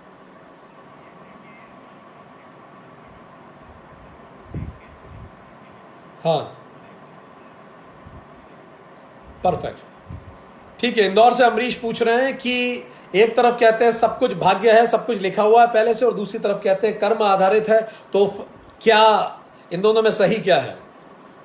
बहुत अच्छा आपने अमरीश कहा है, और हमारा उत्तर है दोनों सही हैं एक साथ। अब आप ये कहेंगे दोनों एक साथ सही क्यों है? सब कुछ पहले से ही लिखा हुआ है, पर लिखने वाले हम खुद ही हैं। मजेदार बात यह है। ठीक, तो हमने लिखा है, हमारे कर्मों के आधार पर हमने ही लिखा है कि हम इस जन्म में आएंगे और हम इन अनुभवों से गुजर के अपने आप को सुधारेंगे। ठीक, तो यह निश्चित है कि किस्मत पहले से लिखी है, पर लिखने वाले हम स्वयं हैं। कोई व्यक्ति ऊपर बैठ के हमारी किस्मत नहीं लिख रहा। भारत का वेदांत बहुत स्पष्ट रूप से इस बात को बताता है, हम ही अपनी किस्मत के स्क्रिप्ट राइटर हैं, पर हम यहां आके भूल जाते हैं। पर सर हम भूल कैसे जाते हैं? अरे कैसे नहीं भूल जाते? चलिए हम आपसे पूछे अमरीश जी, जब आप 5 साल के थे, तब आपने 2 जनवरी को कौन से रंग के कपड़े पहने थे बताइए? जबकि पहने तो थे ना आपने, पर आप भूल गए। तो जब आप इसी जन्म का भूल गए, तो आप कैसे याद रखेंगे? और योग उसी तरीके को कहते हैं कि आप अपने जन्म के पर्पस को याद रखें। इसीलिए कहते हैं व्यक्ति 2 बार जन्म लेता है, एक बार मां के गर्भ से व्यक्ति, दूसरी बार ज्ञान के गर्भ से व्यक्तित्व। इसी को कहते हैं द्विज, ट्वाइस बॉर्न। हम 2 बार पैदा होते हैं। तो इसीलिए हम भगवान के मंदिर में कहते हैं गर्भगृह, वहां संभावना होती है कि हम फिर से पैदा हों और जाने अपने जीवन के उद्देश्य को। क्योंकि 2 दिन जन्मदिन होते हैं, एक दिन हम कब पैदा हुए थे, और दूसरी बार जब हमें पता पड़ता है हम क्यों पैदा हुए थे। क्या इसीलिए ही पैदा हुए थे कि एक मकान बनाए, एक महल बना दें, 100 इंडस्ट्रीज खोल दें, 500 करोड़ करा के मर जाए, कमा के मर जाएं? कौन याद रखेगा आपको उसके बाद? और चलिए सबने याद रख भी दिया, आपकी मूर्तियां बना ली, दिल्ली में सड़क बना दी, आपको याद रहेगा कि आपकी सड़क है? इसीलिए समझ पाना इस बात को। क्या हमने उत्तर दिया आपको? तो किस्मत है, हमने लिखी है, हमारे ही कर्म। विवेकानंद कहते हैं बीज हैं। आपने एक कर्म किया, वो फिर से बीज बोएगा अगले कर्मों के लिए। इसी को लत कहते हैं, इसी को आदत, इसी को संस्कार कहते हैं। और संस्कार को अगर आप गहरा दबा दें तो उसी को वासना कहते हैं। और कोई प्रश्न? हाँ हाँ, लाहिरी जी पटना से प्रश्न पूछिए। हाँ जी, परफेक्ट। लहरी जी कह रहे हैं कि वासना नहीं हो तो जीने का मजा क्या है? सच बात। लहरी जी, अब ओके, धन्यवाद। तो लहरी जी का प्रश्न यह है कि सर वासना ही तो जीने का मजा है, अगर वासना नहीं होगी तो मजा क्या है? बिल्कुल सच बात है। जब तक जीना है वासना जरूरी है, फाइन। पर होता यह है कि इस मजा को हम सजा में बदल देते हैं, हम इसे सफरिंग में कन्वर्ट कर देते हैं। यदि आप इस जीवन के हर क्षण को एंजॉय करें, हर क्षण को आप कह रहे हैं जीने का मजा, हर क्षण का मजा लें, बड़े प्रसन्न होके, स्थिर आपके अंदर शांति हो, तो लहरी जी इसी को तो जीवन मुक्ति कहते हैं। यही तो साक्षात मोक्ष है। तो बिल्कुल आप सही कह रहे हैं। और अगर आपको हर पल में मजा आ रहा है, इसका मतलब वासना खत्म हो गई, इच्छा ही खत्म। आपके सामने जो परिस्थिति आ रही है आप उसको स्वीकार कर रहे हैं, जिसको बौद्धिज्म कहते हैं तथाता, थिंग्स आर सच। ना किसी के लिए लॉन्गिंग है ना बिलोंगिंग है, हम तो रमते जोगी हैं। दिल लाग्यो मेरा यार फकीरी में, जो सुख राम भजन में सो सुख ना अमीरी में। हाथ में सोटा बगल में कुंडल, चारों दिशा जागीरी में।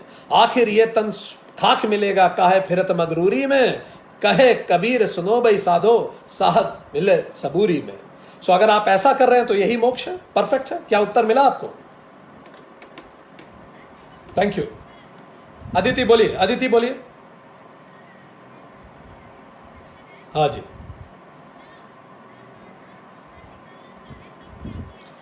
फेसबुक पे प्रश्न पूछा गया है कि अगर ऊर्जा अगेंस्ट ग्रेविटी निकले तो जो विष्णु जी ने प्रश्न पूछा हम देख पा रहे हैं। विष्णु जी, आप हमारा राजयोग का सेशन अटेंड कीजिए, उसमें कुंडलिनी पे चर्चा की गई है, उसमें आपको उत्तर मिलेगा।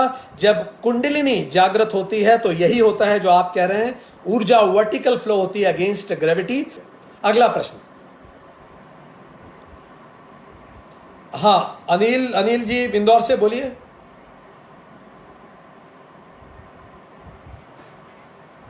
हाँ बोलिए बोलिए।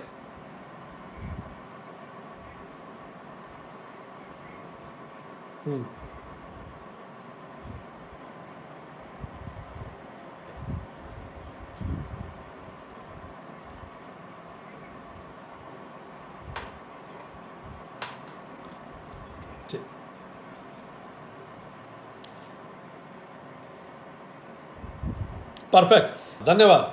तो अनिल जी ने यह पूछा है कि भाई अगर लोग सुधरते रहेंगे तो जितने बचेंगे सब बिगड़े हुए रहेंगे फिर तो क्या यही कह रहे हैं? तो अनिल जी ये कह रहे हैं कि अगर जो लोग सुधर के निकलते चले जाएंगे इस स्कूल से तो सारे बिगड़े बच्चे बचेंगे। तो अनिल जी आप किसी भी कॉलेज में चले जाइए, जब टॉपर्स निकलते हैं तो नए टॉपर्स तैयार होते चले जाते हैं। ऐसा नहीं है जो बचे हैं सब डफर हैं, प्रेरित होते हैं एक दूसरे से। सो पहली चीज तो ये जो सप्लाई है इंटेलिजेंस की, ये खत्म नहीं होती, नए लोग भी बनते जाएंगे। दूसरी बात, ये लोग जो जाते हैं ये फिर वापस आते हैं, इन्हीं को आप तीर्थंकर कहते हैं। कौन होता है तीर्थंकर? ये वो होता है जिनके पास कोई कारण नहीं होता आने के लिए, ये फिर भी आते हैं ताकि बाकियों को सपोर्ट कर सकें। इसी को महायान ट्रेडिशन ऑफ बुद्धिज्म कहते हैं, इसी को जैनिज्म में तीर्थंकर कहते हैं, इसी को हिंदुज्म में अवतार कहते हैं। ये वो लोग हैं जिनके पास कारण शरीर की आवश्यकता नहीं होती, वो स्वयं आते हैं टू हेल्प अदर्स। तो ये जो मोस्ट इंटेलिजेंट लोग होते हैं ये फिर आ जाते हैं ताकि जो मोस्ट डफर है उनको थोड़ी मदद कर सकें। Have I answered it?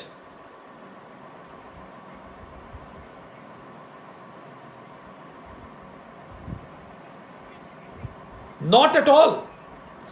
फिर से हम रिपीट करें, वासना is not a negative word. हमने एक बार भी नहीं कहा कि ये नेगेटिव है। वासना इज अनफुलफिल्ड डिजायर्स। वासना इज ए डेफिशिएंसी जो हमें इंप्रूव करनी है, हमें सुधार करना है। कुछ बुरा नहीं है, सब में सुधार की गुंजाइश होती है। इस धरती पे जो आया है सबको सुधार करना ही है। तो वासना इज एन अनफुलफिल्ड स्क्रिप्ट जो हमारी है वो आके हमें पूरी करनी है, अनरिजॉल्व्ड इश्यूज। सो एक बात हम और बता दें, ये जो कर्मा का थ्योरी है ये कोई सजा की थ्योरी नहीं है, it's a personality development coaching classes. इसीलिए हम यहां आते हैं और सुधार करते हैं। तो देयर इज नो नेगेशन। इसीलिए शंकराचार्य कितनी बार जन्म ले लीजिए, 84 लाख योनियां, इतने अटेम्प्ट कोई एग्जाम दे सकती है भारत की to improve and get selected? 84 lakh attempt हैं आपके पास, इमेजिन दैट। चलिए अगला प्रश्न। हाँ वीर सिंह बोलिए, दिल्ली से वीर।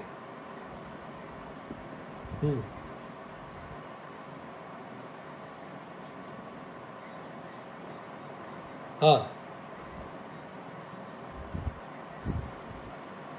बहुत अच्छा। इसके लिए वीर हम लोग अलग से एक पूरा सेशन लेंगे। वीर का प्रश्न यह है कि कई कर्म हमसे जो गलत हो जाते हैं तो क्या हम ये कह सकते हैं ये गलत कर्म तो हमसे करवाया जा रहा है? ये हमारे कर्म थोड़ी हैं। जैसे किसी राजनेता ने भी कहा था कि जो अपशब्द मैंने कहे वो मैंने नहीं कहे, मेरे मुंह पे शैतान बैठ गया था। ठीक, तो वीर सिंह, हम सब अपने कर्मों में, अपने जीवन में पूरी तरह से स्वतंत्र हैं, पर हमारी टेंडेंसीज, वासनाएं हमें एक तरफ खींचती हैं। हमारी वासनाएं हमें एक तरफ खींचती हैं। जैसे इंजीनियरिंग कॉलेज में 5 लड़के बैठ के सिगरेट पी रहे हैं, पर लत केवल एक को लग रही है, क्योंकि उसके अंदर की वासना उसको खींच रही है। तो जब आपकी वासना उस अनुरूप होती है, तो आपको ज्यादा गहरा और ताकतवर पुरुषार्थ करना पड़ता है सही पे रहने के लिए। इसीलिए कई लोग सही पे स्वतः चल पाते हैं, पर कई लोगों को सही मार्ग पे चलने के लिए इच्छा शक्ति की जरूरत पड़ती है। यही वासना है। वासना ऐसा समझिए, नदी का बहाव, एक नदी बह रही है तेजी से, अब आप उसको एक क्रॉस करके जाना चाहते हैं। वासना वो बहाव है जो आपको स्वतः अपने साथ ले जाएगा। तो आपको ताकत से हाथ मारने पड़ेंगे ताकि आप सही रास्ते पे चल सके। और दूसरी तरफ एक दूसरा व्यक्ति है जिसकी नदी शांत है, वो आसानी से कम प्रयास में निकल जाएगा। तो हमारे प्रयास से हम अपने जीवन को बदल सकते हैं और हमारे पूरे कर्म हमारे हाथ में है। अच्छा, पुराने कर्मों के कारण ये वासनाएं बनी हैं, तो ये तो बहुत अच्छी खूबसूरत बात है, क्योंकि अगर हमारे पास्ट इतिहास के कारण हमारा वर्तमान है, तो हमारा वर्तमान के कारण हमारा भविष्य बनेगा। फिर तो हमारा आज अगर हमारे कल के कारण है, तो हमारा कल हमारे आज के कारण होगा। इसीलिए हमें बेहतर कर्म करने चाहिए ताकि धारा हम शांत कर सके। क्या आपने उत्तर दिया? धन्यवाद। हाँ जगदीश जी बोलिए। अच्छा, ओके ओके ओके ओके, हम पहचान गए। कैसे हैं आप जी? प्लीज बताइए।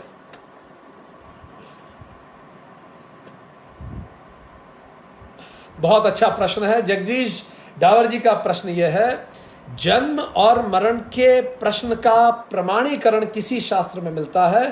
तो हमारा स्पष्ट उत्तर होगा, 2 किताबें आप तुरंत पढ़ना शुरू करें। पहली भगवत गीता और दूसरा कठोपनिषद।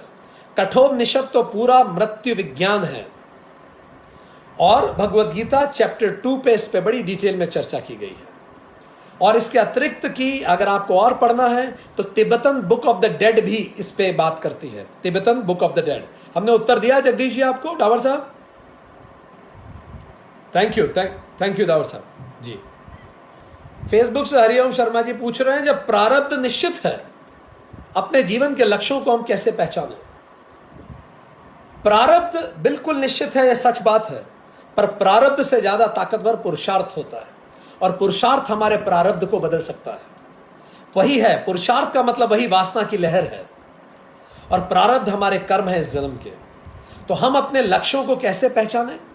लक्ष्यों को पहचानने के लिए इस बात को हम अच्छे से समझ लें कि ये जितना भी जगत आपको अपने आसपास दिखता है, ये केवल एक लेबोरेटरी है, एक्सपेरिमेंट करने के लिए एक स्कूल है।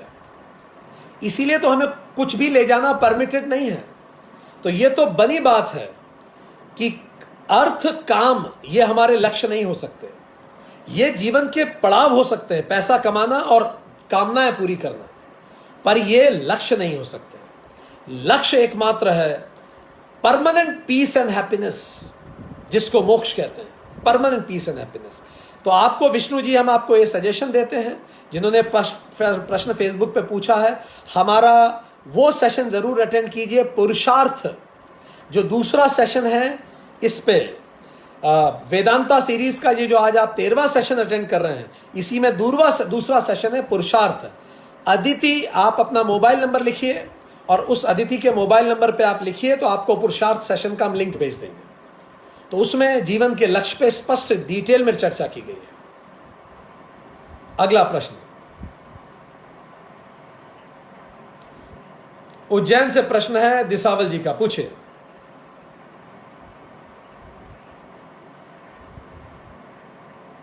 ठीक है जी, ठीक है ठीक है ठीक। अजय दिसावल जी ने पूछा है उज्जैन से कि क्या व्यक्ति अगर अपने कर्मों के अनुसार, प्रारब्ध के अनुसार आता है, तो क्या वो उन्हीं रिश्तों में वापस आता है? उत्तर है हां भी और कई बार ना भी। जिस भी व्यक्ति से आप एक्सट्रीम घृणा करेंगे इस जन्म में, वो व्यक्ति 100% आपको फिर से मिलेगा, क्योंकि घृणा एक अच्छा विचार नहीं है आपके ग्रोथ के लिए।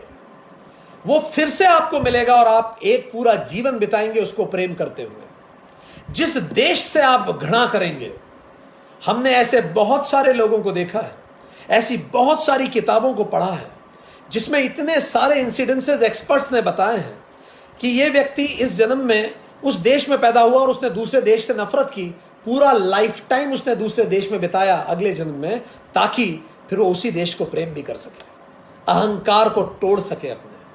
सो जो जिसके भी प्रति आपके एक्सट्रीम प्रेम के इमोशन है या एक्सट्रीम घृणा के इमोशन है, हर एक्सट्रीम इमोशन आपको फिर से लाएगा।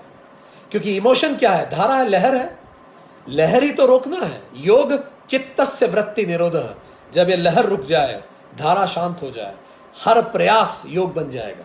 क्या उत्तर मिला आपको?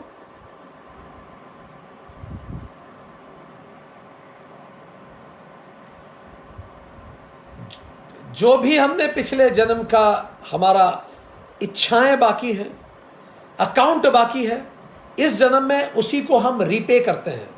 रीपे का मतलब जरूरी नहीं है कि हम उसी व्यक्ति को, क्योंकि it's not me to you, it's me. मेरी जर्नी आपके साथ नहीं हो रही है, मेरी जर्नी अलग है, आपकी जर्नी अलग है। हो सकता है पिछले जन्म में मैंने आपको बहुत दुख दिए, इस जन्म में मैं ऐसे पैदा होऊंगा और मैं उस दुखों को झेलूंगा ताकि मैं महसूस कर सकूं अपनी आत्मा में कि किसी को दर्द देना कितना मुश्किल, कितना गलत होता है। अब ये जो मुझे जन्म देगा, दुख देगा इस जन्म में, ये आप भी हो सकते हैं और कोई और भी हो सकता है। तो जरूरी नहीं है कि हम साथ में ही आए और एक दूसरे को ही सेटल कराएं। ये it's not important, it's not mutual accounts, it's my personal growth, it's individual personality development plan, not a group PD plan. तो क्या हमने आपको उत्तर दिया? Thank you, thank you. अगला प्रश्न कहां से? कौन? हाँ अनुज बोले। हाँ हाँ। ग्रह नक्षत्र की स्थिति का हमारी जर्नी पे क्या प्रभाव होता है? आसपास की हर चीज, जो बड़ी बड़ी बॉडीज हैं, ये हमारी सोच को प्रभावित करती हैं। मेडिकल साइंस भी ये बताता है, जब चांद पास में आता है सुसाइड्स बढ़ जाते हैं, आदमी के अंदर का पानी तक उछलता है, इसलिए उसका मानसिक संतुलन डिस्टर्ब हो जाता है और अगर वो परेशान है तो सुसाइड भी कर सकता है। अमावस्या पे भी ऐसे तरीके देखे गए हैं कि अपराधों पे इन सब चीज़ों का असर पड़ता है। तो निश्चित तौर पर हेवनली बॉडीज असर डालती हैं। और ज़्यादा पढ़ना है तो उसके लिए आपको ज्योतिष शास्त्र पढ़ना। नीना जी का प्रश्न यह है इंदौर से कि अगर हम किसी को अवॉइड कर रहे हैं तो क्या यह हमारी यात्रा पे असर डालता है? बिल्कुल सच है। देखिए, याद रखिए, नफरत और प्रेम दोनों बराबर गहरे भाव हैं और ये दोनों समत्व से दूर करते हैं। ये दोनों एक्सट्रीम इमोशंस हैं। कहीं भी अगर आपका इमोशनल एनर्जी ब्लॉक है तो इट इज नॉट, आप फ्री नहीं है अपनी सोच में, आप ब्लॉक कर रहे हैं खुद को। इसीलिए बेहतर यह है कि हम हर व्यक्ति से सम्यक रिश्ते बनाएं और अगर कोई रिश्ता ऐसा है, it is said that reliving is relieving, जो परेशान कर रहा है उसको कन्फ्रंट करें, उस बीमारी को खत्म करें। अगर हम नहीं कर सकते, सही व्यक्ति के मार्गदर्शन में इसको करें, तब वो लहर खत्म हो जाएगी। अन्यथा आप कहीं गहराई में एक एनर्जी ब्लॉक करके रखेंगे, मुझे उससे बात नहीं करना, ना बात करने के लिए भी बड़ी ऊर्जा लगती है, तो ये असर डालता है। उत्तर मिला आपको डॉक्टर नीना?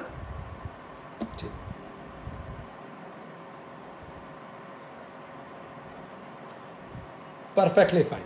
यदि हमारे मन में उसके प्रति कोई भाव नहीं बचा तो आप मुक्त हैं, पर अगर आपके मन में भाव बचा है तो हम मुक्त नहीं हैं। क्या हमने उत्तर दिया? कोई भाव नहीं मतलब बिल्कुल जैसे आप सामने एक कटोरी रखी देख रहे हैं, अब आप न्यूट्रल हैं उसके प्रति, कोई भाव नहीं है, बस ये भाव समत्व कहते हैं। चित्तम हमेशा इमोशंस में सेव होता है। आप अपना पूरा जीवन पलट के देख लीजिए, आपको बस वही बातें याद होंगी जहां इमोशंस हैं। आप अपना कॉलेज याद कीजिए, आपको क्या बातें याद है? मस्ती, सजा या डांट, बस। आपने कितना पढ़ा और कब पढ़ रहे थे आप, वो सब याद नहीं है। कारण क्या है? जहां इमोट करेंगे वो याद हो जाएगा। बस इमोशन ही वो खूंटा है जिस पे चित्तम अटकता है। तो जब जब आप कुछ बच्चों को इमोट करवा रहे हैं, वो बस उसकी मेमोरी बन रही है। देखिए, सूक्ष्म शरीर और जो स्थूल शरीर है, दोनों का कारण है। एक तो यह है कि जब आप एक लड़कपन की उम्र में आते हैं तो आपका जो स्थूल शरीर होता है और ज़्यादा ताकतवर होता है, एड्रिनल रश होता है आपके अंदर, हार्मोन्स जनरेट होते हैं आपके अंदर, तो finally you feel more confident about your own being. One second reason जो सूक्ष्म शरीर से रिलेटेड है, इस समय आपकी बुद्धि पूरी तरह से विकसित हो चुकी होती है और अब आप क्वेश्चन पूछना शुरू करते हैं। तो ये रिबेल नहीं है, it is ability to ask questions. जब आप छोटे होते हैं तो आप प्रश्न नहीं पूछते, अब आप प्रश्न पूछ रहे हैं और आप अपना मत रखना शुरू करते हैं इस कारण। और तीसरा, चित्त का एक्सेस आपका बढ़ जाता है। और चौथा कारण यह भी होता है, एक्सेस भी बढ़ जाता है और चित्त थोड़ा मजबूत होने लगता है। जैसे छोटा बच्चा तुरंत भूल जाता है, अब हम भूलते नहीं हैं। इससे लहरें बढ़ जाती हैं, इससे आक्रोश ज्यादा होता है और अगला अहंकार भी इसको प्रेरित करने लगता है।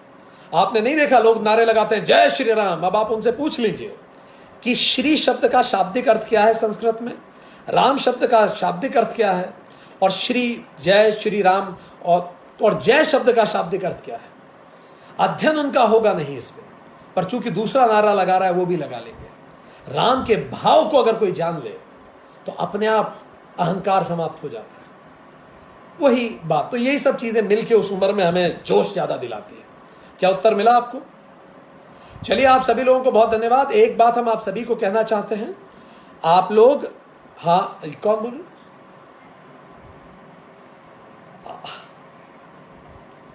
अच्छा ठीक। श्री शब्द का अर्थ है समृद्धि, जय शब्द का अर्थ है आत्मविकास। विजय दूसरों पर विक्ट्री होती है, जय स्वयं पर विक्ट्री होती है। और राम शब्द का अर्थ होता है मेरे अंदर जो सूरज की तरह चमकता है, the goodness with in me is Ram. जय का मतलब मेरा विकास और श्री का मतलब समृद्धि, वो विकास जो समृद्धि को लेके आती है। जय श्री राम। अब आप सभी को हमारा निवेदन है, जिन जिन के प्रश्न अनुत्तरित रह गए, आप ये व्हाट्सएप जो अदिति भाटी जो व्हाट्सएप ग्रुप वह नंबर लिख रही हैं, इसमें आप प्रश्न पूछ सकते हैं। हम पर्सनली उन सारे प्रश्नों को उत्तर देंगे। अदिति भाटी का ये जो नंबर है, इस नंबर को व्हाट्सएप पे ज्वाइन कीजिए और उस प्रश्न को आप पूछ सकते हैं। और अगली क्लास का भी आपको उसी में सूचना मिलेगी। आप सभी को बहुत धन्यवाद। अगली क्लास तक के लिए शुक्रिया। नमस्कार।